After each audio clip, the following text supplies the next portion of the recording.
Chapter 14. Divorce him and come back to me. Waking up so early. He pulled her back into his embrace. Su Wan turned her head towards him. Couldn't sleep. I'll go freshen up. You can continue sleeping, hearing her words.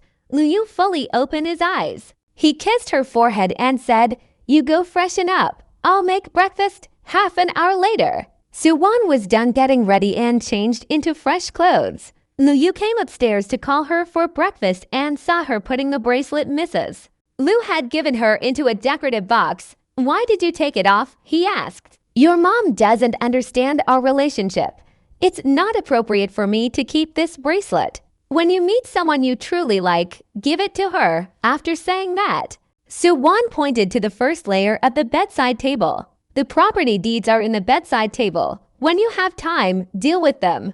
Lu Yu's expression remained unchanged, but the warmth in his eyes diminished a bit. He licked his lips and his dark gaze landed on her, divide everything so clearly. It's better to be clear. With our relationship, it's not suitable to involve money. Lu Yu really wanted to ask her what their relationship was in her eyes. However, considering that today was her first day at work and he didn't want to make her uncomfortable early. In the morning, he suppressed the question. At 8:30 in the morning, Su Wan had just arrived at Hualien Hospital when she saw Yiyun in the lobby. Yunin, why are you here? First day at work. I came to see you. Looking at her best friend's rosy complexion, as if thoroughly nurtured, Yiyun leaned closer to her, lowered her voice, and teased, Sweetie, take it easy. Don't indulge too much. Get lost. Yiyun instantly took a couple of steps back, her lips curling with a playful arc. She walked away nimbly. Sure,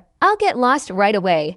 At the same moment, Fu Corporation. Fu Jing Zhou asked Xinghang, did she go to the hospital? Xinghang immediately replied, according to the people from Hualien, Miss Su has already arrived at the hospital and is currently in the dean's office. Fu Jing Zhou grabbed his coat and stood up. Cancel all the appointments for this morning. Understood.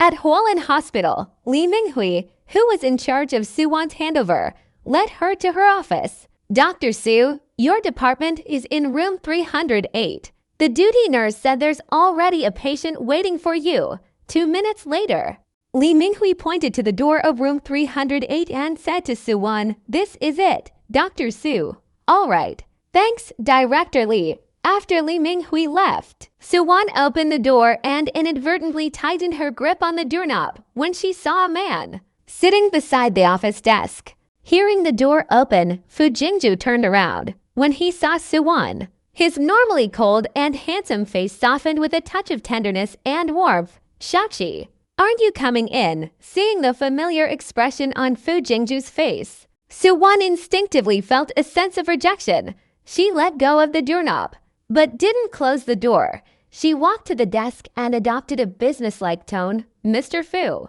Is something wrong, Mr. Fu? Fu Jingzhou silently repeated those 2 words in his mind. The gentleness on his face unconsciously faded. Shaoqi. He sat down across from her, his sharp gaze fixed directly on her, although his voice was soft. It carried memories and a touch of nostalgia. You used to call me Brother Jingzhou before. A hint of mockery flickered in Su Wan's eyes. The pen in her hand spun lightly between her fingers. Her expression remained indifferent, as if the person before her was just an inconsequential stranger. No more traces of dependence or intimacy. Mr. Fu even said that it was in the past. She looked at him and sneered. Fu Jingzhou, between you and me, there's really no need to play along with this act anymore. After speaking, she lowered her gaze, as if she didn't even want to look at him. Mr. Fu, what's your illness? If you don't have one, please leave and don't delay other patients. Fu Jingzhou looked at her for a while. When Su Wan's brows furrowed and her patience was running thin, he suddenly stood up. He walked around the spacious desk and came to her side. He grabbed her hand and pressed it against his heart. Su Wan immediately wanted to shake off his grasp. Fu Jingzhou let go, but he didn't release her. Instead, he held on tighter. He locked his gaze onto the girl in front of him. His dark eyes were as deep as mist, like a bottomless abyss, with eerie black mists swirling intensely. as if wanting to swallow her whole. Xiao Qi. It hurts here. It hurts a lot. Su Wan's lips tightened, her face showing no change in expression, but a hint of resistance flickered in her eyes. She turned her face away, trying to forcefully pull her hand away, but he held onto it firmly, not allowing her to move. Sorry, Mr. Fu, I'm not proficient enough to treat you. Please leave and consult someone else. Xiao Qi, how much medical knowledge have you gained over these years in this world? Is there anyone who knows more about me than I do? For those 8 years abroad, every time she received an award, she would share it with him for the first time. Until now, Fu Jing Zhou understood all her achievements in the medical field better than anyone else. However, even though he knew her so well, had her in his grasp all along, this little girl had become a stranger to him now. Forget about seeing each other. She wasn't even willing to exchange more than a few words with him. Looking at the cold expression on the girl's face, a tinge of crimson appeared in Fu Jingzhu's eyes. He suddenly exerted force, grabbing her wrist and pulling her up. Before Su Wan could react, he held her tightly in his arms. Xiao Qi. He suppressed all his emotions in the depths of his heart and spoke word by word. I'll give you a chance. Divorce him and come back to me.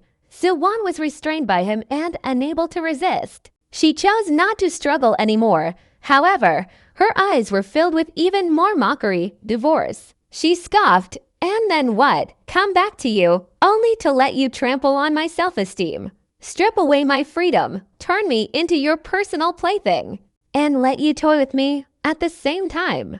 Neither Fu Jingzhou nor Su Wan noticed that the door to the office was open, and a camera flash went off early in the morning today. Su Rit had gone to Fu Corporation, but Fu Jingzhou refused to see her. Every time she asked Xing Heng to pass on a message, the response was that he was busy and had no time. After waiting for over an hour, just as she was about to leave Fu Corporation, she happened to see Fu Jingzhou and Xing Heng stepping out of a private elevator. Perhaps it was a woman's innate sixth sense, but Su Ru instinctively followed their car. Outside room 308, at the corner of the stairs, she looked at the photo taken on her phone. Jealousy and anger filled her eyes, and her sharp manicured nails almost pierced her palm. She stared fixedly at the photo of the two people hugging, and the jealousy and anger in her heart almost overwhelmed her remaining sanity. Finally, she saved the photo and forwarded it to someone.